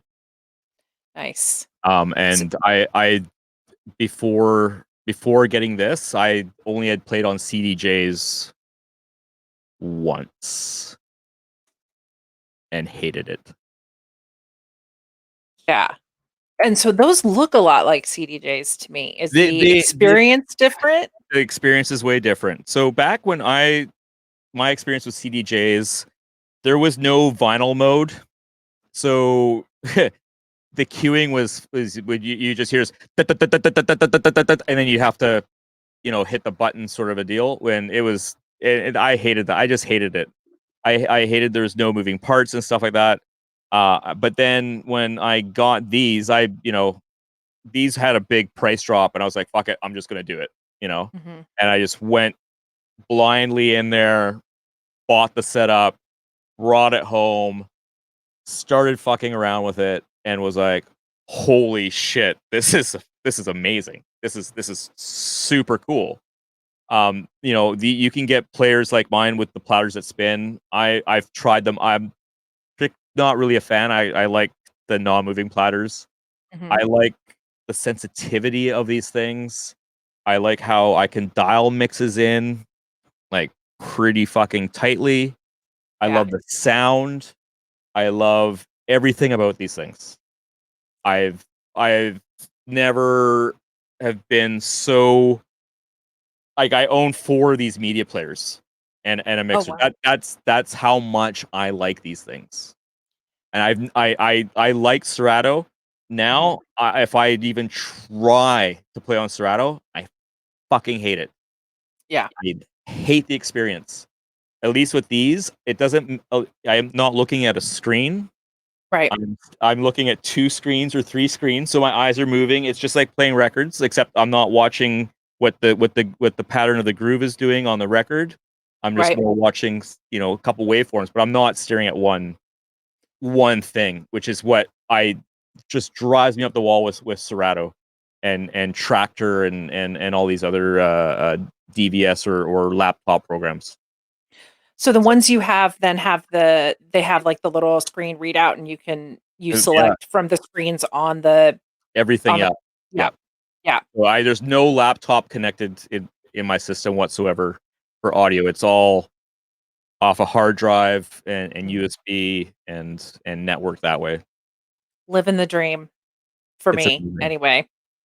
Um, uh, so how many do you play off of? Do you always have 3 connected, or do you bring I the 4th in as well? when I had space before I had to build a room, I had four Mhm. connected and I was using four. Um, Nice. uh, and before that, and it was funny because I went from having three to four very quickly. Um, so it was just nice, when I went from having like I love playing on two, but then when I had Mhm. the third one, there was just more flow going on. Yeah. And then fourth just made even more. It just makes it so that you can have your mix going, and then you can set up the other things, and it just gives you more time to sit down with the music and the mixer and play around with things a little bit more. You know, Do you feel like you get to be more creative because you're not sort of chasing the maintenance of a mix yeah, like ab- you would ab- on ab- vinyl? absolutely, absolutely. It allows me to sit down and do cuts on the faders, or do loops with the media players, or effects or other things. Um, gives me more time to go and reach over to the fridge to get another vodka soda, smoke a bowl, go to the washroom. Yeah. Yeah. Did you did you ever play on like how much experience did you have as a vinyl DJ on 3 decks? None, None. none. So this really opened that up as a more It attainable thing for you? well, yeah, totally. It makes things more efficient. It's quicker to find. Actually, no, it's semi quicker to find tunes. I my like I've got a 1 terabyte drive, and my libraries are big. Yeah. There's a shit ton of tunes. Yeah. But it's quicker for me to find stuff Mhm. than it is flipping through records, and then Yeah. no, and a lot of movement that way. So Yeah. it, But it cuts it cuts down on all that. So it makes it just my workflow way more efficient, and mhm. and quicker, and I really like that because it gives me more time to do other things. Yeah. You know, It seems I, like you would be able to sort of, be more responsive as well to, like, exactly what you're feeling at yeah, that moment that you wanna bring in. yeah, for sure. Yeah, I Awesome. mean, it's it, it just opens up more possibilities, and it's a way to do those possibilities a lot quicker. Nice, nice. I love that. Um, uh, do you remember, like, what your initial impressions were of, like, controller, like, were you always a fan of the idea of controllers, or were you sort of, I would resistant to it initially, to I would non-vinyl DJing? n- n- I wasn't resistant to non-vinyl DJing. I just didn't think at that time it took as much skill, and Mhm. that's bullshit. Yeah. To an extent, there's caveats to that. It is harder to play vinyl. Mhm. Um, it is because you have to know that you really have to know your music on that Yes. piece of vinyl. You have to know how to read the grooves on the vinyl, Mhm. you know, um, and see where breakdowns and buildups and things like that happen. Um, you don't have a waveform you can look at, or two that are stacked together that you can match up and stuff like that. Mhm. But at the same point in time, with these controllers, it opens up a world of opportunities to do so many more different things. And that I think is amazing. Like, you know, if it opens up if it makes it so that you can do more things, whatever tricks, complements the tunes, whatever it is, then I think that's amazing. I was on, Darth Liquid's stream, maybe it was, like, a month ago, and, his setup, he has that side view camera, so it was hard for me to tell, like, how many controllers he had, going on, Two and I turntables, a controller, and a separate mixer or something like that. Isn't that right there, Darth Liquid? I think he has two controller decks also, but I Crazy. remember, going, how many decks does he have?" Because he was moving so quickly from, one mix to the next mix to the next mix, and it was just shocking to me when he said, "Nope, there's only 2." He's like, "I can just dial it in really fast," Yeah. and, yeah, it does There seem to. there are, when dealing with digital DJing and stuff like that, there are tricks, Mhm, you know, because they all have a BPM readout. right? You can match BPMs. Right, That's 175. I'll dial that in 175. right. You know, a lot of them also have like my decks. They'll tell you what key the tune is in, and you can hit that button on the screen, and it'll tell you what the other two semitones that you can mix into without having any problems. Mhm. There's a lot of little cheater things like that make the mixing go a little bit quicker, Mhm, and sound a little bit tighter, mhm.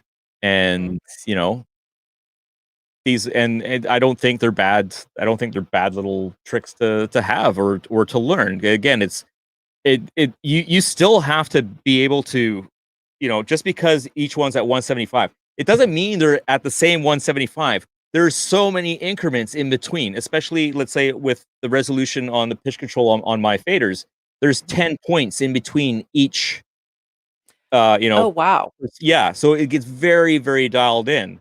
So Mhm. even though I can go 175, 175, doesn't mean they're matched. You still have to Right. be able to dial it in by ear, and you Mhm. still have to know how to mix, you know? Yeah.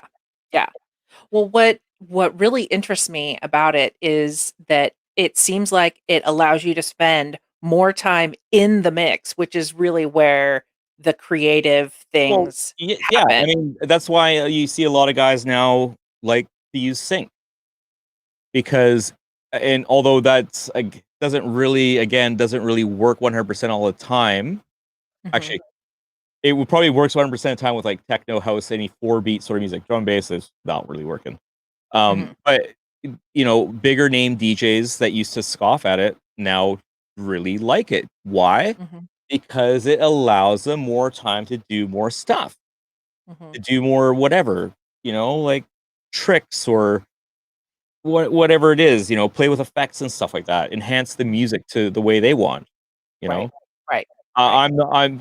I myself am not I've never used sync. I don't think I ever would unless I was completely deaf or blind, but, Mhm. like, if again, it's a tool for the DJ to use, you know? Yeah. Yeah. Um, it's nice that there's another option, shall we say, since vinyl is only getting more and more expensive It it and yeah. that and it's not environmentally friendly to make whatsoever. Well, and like the older stuff, I mean, it is a degrading medium. The more you use it, the more it degrades. It has a lifespan, It does. and you know, uh, this old stuff is not going to get pressed again. Nope, Whereas if you have, you know, your digital tracks, as long as you have a nice backup, you know, you're set. exactly. Yeah. And you can or you can repurchase again or whatever, you have a Mhm. backup on the cloud, whatever it is, right? Right. But, Right. Well, and especially with this jungle and drum and bass vinyl, once it's worn out, that's it, yeah, yeah, you know? it's Unless gone. and, you can go on to, Discogs and look around and see if, you can find it. You probably will, maybe you won't, but what are Mhm. you buying? You're buying a half-used record that you're gonna be Right. able to play for only so long until it wears out Mhm. and you're in the same situation. Right. Well, and you have to trust that the person selling it to you has accurately described the condition of it and, And also you gotta make sure that excuse me, that, the guy who sent you the vinyl packs it properly. If not, you're gonna have a vinyl and that, is shattered. right. Right. Um, oh. Oh, speaking of vinyl, I actually got a vinyl shipment that came to me yesterday from Okay. the good folks over at Elman Print. Mhm. Which I've got I think I ordered 1 record, they sent me 4. Nice. So I will be giving those away at some point in time in my shows, over the Ooh, next little while. It's, Ray Keith on one side and, JB on the other side. Actually, let me go grab it, I'll show you guys. wicked. I know No Use for Anger's ear, perked up at a vinyl giveaway. The man cannot get enough. Oh, look at that. I love that sleeve. That sleeve is gorgeous, Ed. Oh yeah, look at that. And that is an Elm, This is record? this is Elm Imprint, Nice. and let's not forget, it's Ooh, on oh my red god, vinyl. look how Look at shiny it that. is too. Oh, Look how just shiny that is. pristine. That is a virgin vinyl right there, just waiting for someone to touch it. Yeah, I think you may have, a lot of, folks, interested in that giveaway. Um, Yes. I yeah. No Use for Anger might have stepped away to, figure out how he's gonna I bribe you. no, no, I think he already he has this. You also got the Mhm. T-shirt. I didn't get the T-shirt, Billy. Mhm. I didn't get the T-shirt. Anyway, the deal is I would get this, and there would be a T-shirt involved. I never got the T-shirt, and Womp and womp. I'm and they're my friends. Anyways, that's how much they like. That's how much they like No Use for Anger more than I. Because he plays the vinyl, I don't. I just look at it. Actually, I play the. Yeah, I bring out my decks every once in a while. I do vinyl sets every once in a while still. It's yeah. just it's just a pain in the ass. That's for me. That's all. So I'm I trying to only figure do it out once in a blue moon. where you would put I crates I would in this space. so I literally would have to move all this like this gear out, and maybe go to a smaller mixer of mine, and Mhm, then I'm thinking I would have one stack of records right here, or like a mhm. box of records here that I could go through, and then on the outside have record boxes I could switch out. Uh-huh. So I'd have to Yeah, be semi-organized and kind of what I if ish what I was gonna play or whatnot. So right. I've been thinking about it.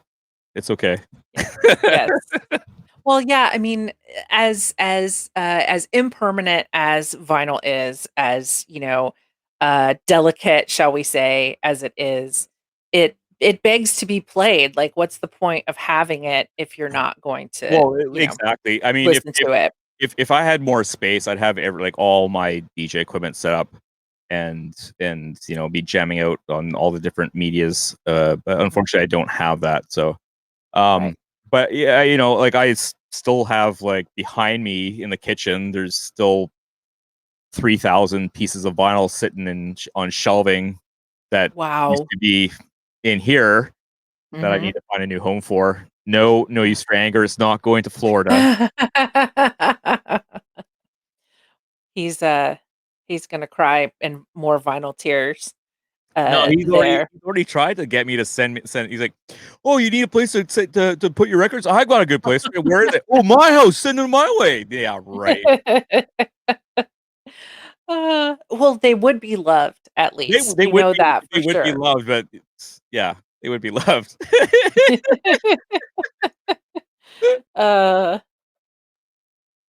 Uh, oh yeah, yeah.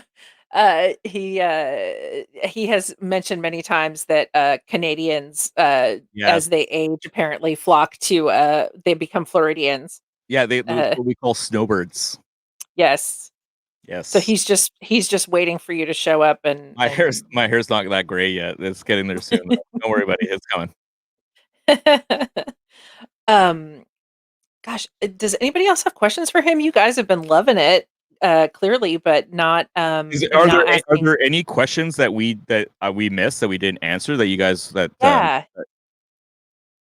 Yeah, I've been so interested in what Ed is saying that I may have missed some stuff, in the chat. So, holla if we missed you, or if you had a question that just occurred to you, or one that you wanted to ask but you didn't.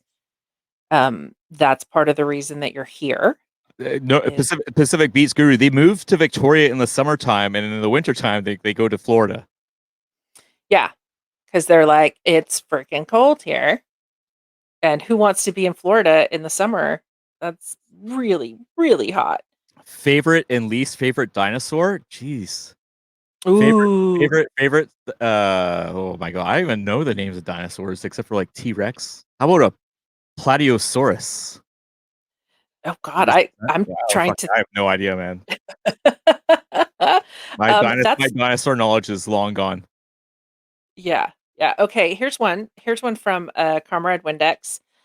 What do you think of the difference between US and UK producers? I don't think there is much of a difference between them anymore, man. Mhm, I don't because a lot of those guys, a lot of the US guys are so well received and are getting released on fucking Metalheads, Liquid VV, mhm, Ram, all the big names, okay? Guys like mhm, Dave Owen, JB, like they're on par. mhm, The guys in the States are fucking on par with the guys in the UK. And yeah, I've said it before that I think the US has gotten a lot better in a lot of cases than the UK when it comes to drum. really? Yes. I In what ways? well some of the actually, let me roll that back a bit. Okay.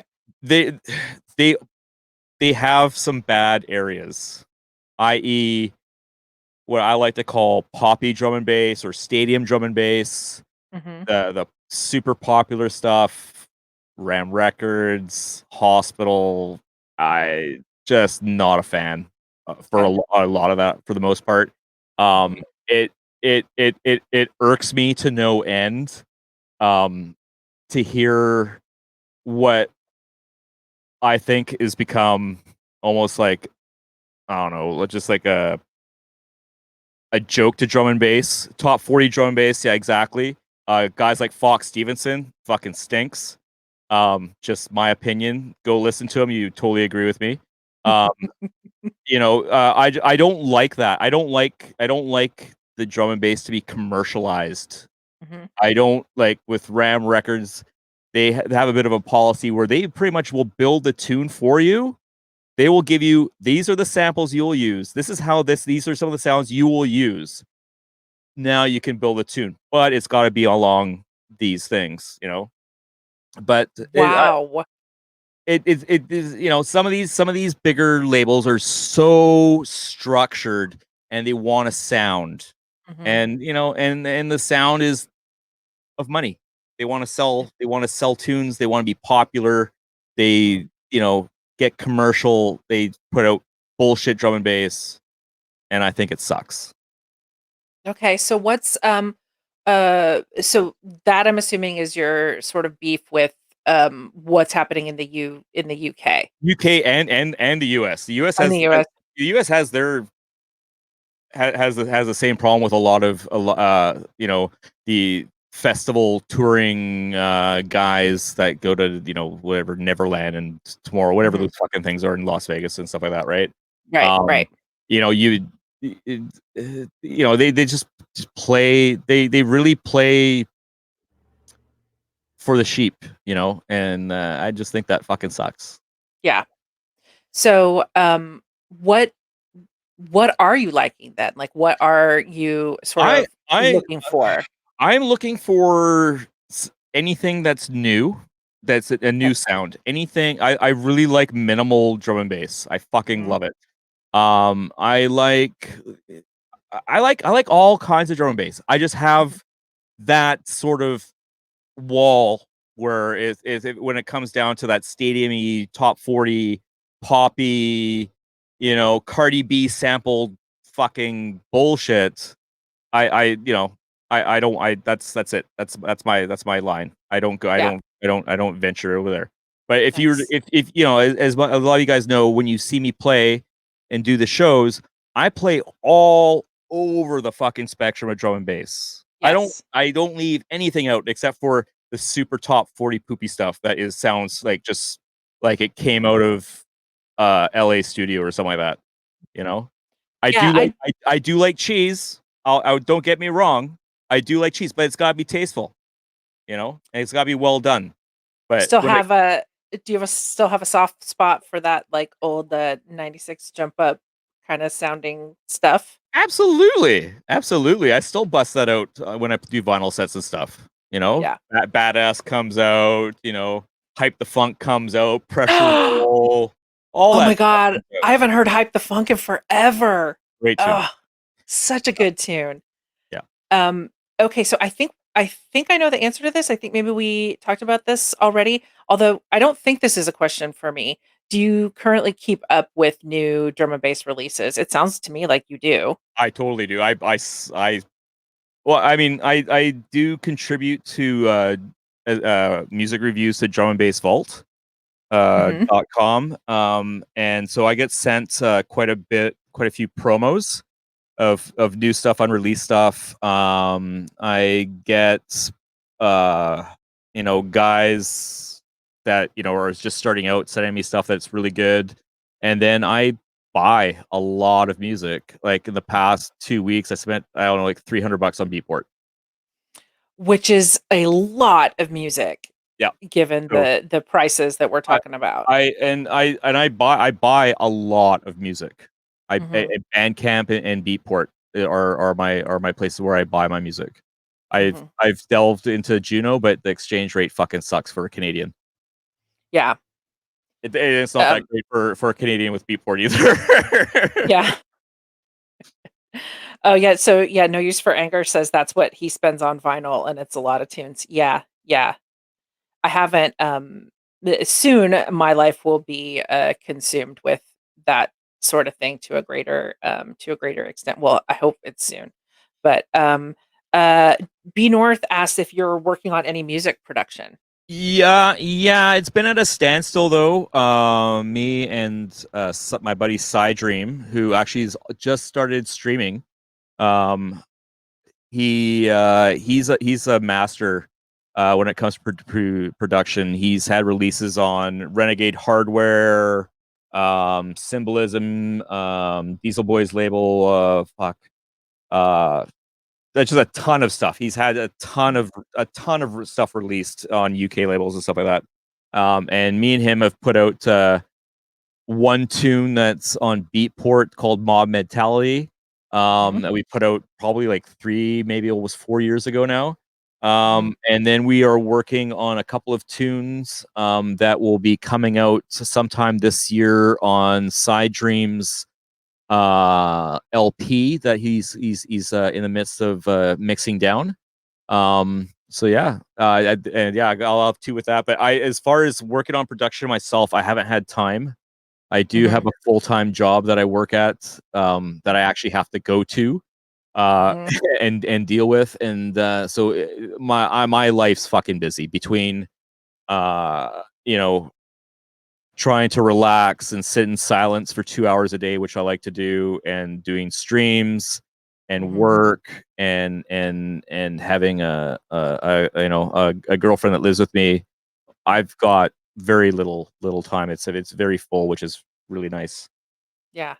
But I do want to sit down and get into production. I did for Christmas buy my girlfriend a PreSonus Atom little drumming sequencer thing so that me and her could sit down and learn that stuff together. So Nice. that should be an interesting little journey to take with her. Oh, Uh, yeah, nice. So, is she into drum and bass as well? she's totally into drum and bass. She was actually in the chat earlier. Her name is Yeah, like just like that. She's gone. yeah, yeah. And she's probably my biggest fan. Aw, That's how we met was through drum and bass. You nice. know, she was a longtime fan of my radio shows and my live streams on Facebook. And then we met in person and completely fell in love, and I was still together to this day. 4 years later, Nice. yep. Congratulations. Yeah, we met, and she literally moved in the next day. Wow.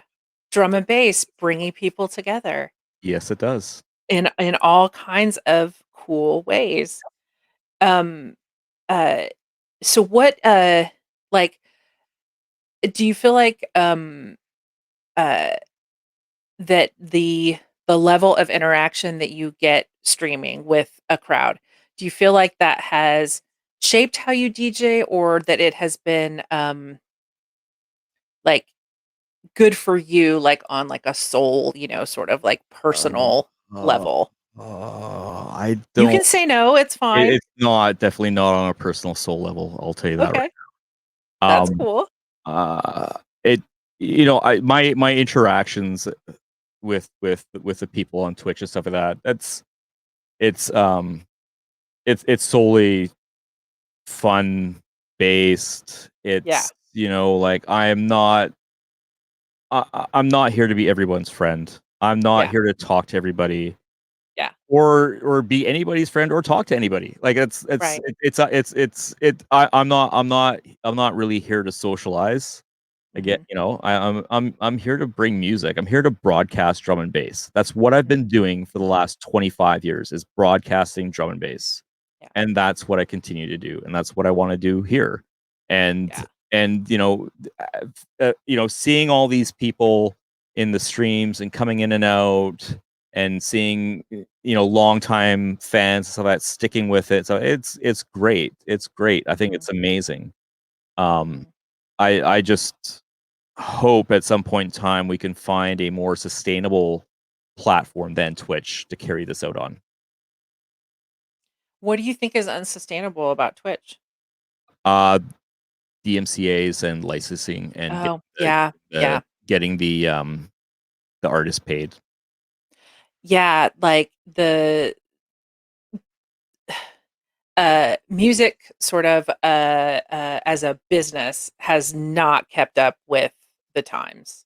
It No. seems so out of touch, and yes, the artists are the biggest losers in all of that, which is really frustrating as someone who likes music and would like it to continue to be produced. Yeah. Um, what I love though about your story that you have told me tonight is that it sounds like what you're doing, um, it is it is good for you because it is a way for you to express yourself. Yes. And it sounds like regardless of what comes back at you, you are getting a lot out of just that action of interacting with the music, expressing it to people, and Yes. that's a beautiful thing. Like, if you have any sort of, like, creativity, it artistic in whatever way you want it, like, if you can't express that, it it it binds you up, Yeah. it's not a there's just a lot of freedom and, therapeutic, energizing value, I think, Oh, in absolutely. Absolutely. letting that out. Absolutely. I mean, it's for me for doing DJs, doing live streams. It's an energy release. It's a negative Mhm. energy release. It's my day today pent up in me wanting to get out. Right, That's and but I don't let it out in a negative way. I let it out in a very fun, positive way. right, Um, you know, uh because I could sit here all day long and punch a punching bag. It's not going to make me feel any better. But if I right. play some drum and bass for some people, it makes me feel a hell of a lot better. Yeah, yeah. I love that. I mean, God almighty, that's what I look for in good music. Does it make me feel something? Yeah. Can it change the direction of my day or even just this moment, Yeah. whatever it is. Um, we've got like 5 minutes. Cool. So, is there anything you want to tell folks about? I'm gonna put up your Discord and oh wait, that's the wrong Discord. That's the Discord where you guys can interact with me after, outside of the show. Let's put Ed's Discord up. um, So there's his Discord. And then I put a link to your Facebook up, but guys, he has so much information on his about page. Like, yeah, and that's a great stop. also I'm really not on Facebook anymore. So those pages that are there are just kind of hanging there at the moment because Cool. I just hate Facebook in general. Um, Awesome, it because I mistyped the command anyway, so now they don't have what the link anyway. one of the best things that happened when actually just before I took my break from Twitch and stuff like that, as I stopped using Facebook. And Mhm, between no Facebook, no Twitch, and no like internet like mhm, interaction whatsoever, it mhm. was fucking amazing. It was really cool. Yeah. I really suggest everybody literally just take a digital detox for a month, man. 2 months, 3 months, whatever. It's fucking amazing. The time that frees up for yourself is Mhm, crazy. It's mhm, crazy. mhm. It's a beautiful thing. Yeah. I've been having a lot of conversations about that with people and, like, trying to find an equilibrium Yeah. where I mean, I've now I have it so that you're not if unless I'm in an interview with someone like yourself or I'm doing a Mhm, show on Twitch, you mhm. will never really see me on Twitch. You're Yeah, not yeah. I'm it's I'm not it's again, it's just more computer, more this, more it's just more Mhm, sucking me in when mhm. I need free time to do other things, like try to make music so I can play it Right. for you here on Twitch. Right, like, Suck you back in. Um we all have I think if we're if we're sorted with ourselves, we have multiple priorities, Oh, and absolutely. Yeah. it is so easy to let your time be sucked away, and then things suffer that you want to invest in. So yeah, that's awesome. I'm really glad that that time was valuable to you It was in that amazing. way. Yep. Yeah, that's fantastic. Um, Plus, yeah, like just quiet time in a Well, day it's is the way so valuable. I sit for at least 2 hours a day in complete silence. I don't have anything on, my phone's not on, my TV's not on, nothing's on. Just silent. Wow. Wow. Are you well, I don't think you are. You're not are you I'm not meditating I'm or not I'm just not religious. I don't Mhm, meditate. I decompress. mhm, I have a crazy job. I have mhm, lots of responsibility with that job, and at the mhm. end of the day, because I all I do is I talk to people, I deal with people's Yeah, problems, and I solve stuff, and I'm done. yeah, I've been sucked dry of all energy, so yeah, I need to sit down. I need to be in silence. I need to decompress and regain that energy again before I start doing anything. yeah. You're an introvert, Yeah, you need that alone, quiet time. absolutely. Yeah. Well, I guess it's time to find a raid, and you know what? I always like to raid into Man Lake Deep. So, I guess we'll go ahead and get that started unless there was anything else you wanted to tell folks. I'm so grateful to you for coming. This was so much fun. Thank you for having me. This was a lot of fun. I'm probably gonna probably hit the airwaves in about half an hour. Boiler Kitchen, if you want to join in. Wicked. Um, Wicked. that's about it, really. Yeah. Just I've Yeah. had a lot of fun. Thank you for having me. Thank you for everyone that's Thank asked you. 3 fucking amazing questions. Thank you for everyone that likes my weirdness and how I act and how I don't like the internet that much, although I use it a lot. Well, uh, and you know, you know what? Let me say also, thank you for streaming because like I know you do it for yourself and that you get things out of it for yourself. But I have to tell you, it's complete you're giving therapy for me, and I know it's therapy for others, and yeah. I know that I feed off that reciprocal energy I give out, you give back. Mhm. Mhm. That's what we're here for, you know. Yeah, yeah, and I just want you to know that it is appreciated very Thank you, much. thank you, So, thank you yeah. very much. All right, guys, I'm gonna pull us out, and yeah, we'll rate it a Man Like Deep if I can figure out what the heck I'm doing. Still, rating is sometimes It's an not adventure super sometimes. straightforward. No, it can be difficult when you try to type in the person's name and you can't see that person. Yeah. Oh shit. Yeah. Sorry, I'm gonna. Ed, if you want to hang out a sec, I'm gonna pull you out real quick. Okay. Guys. Next week. Um,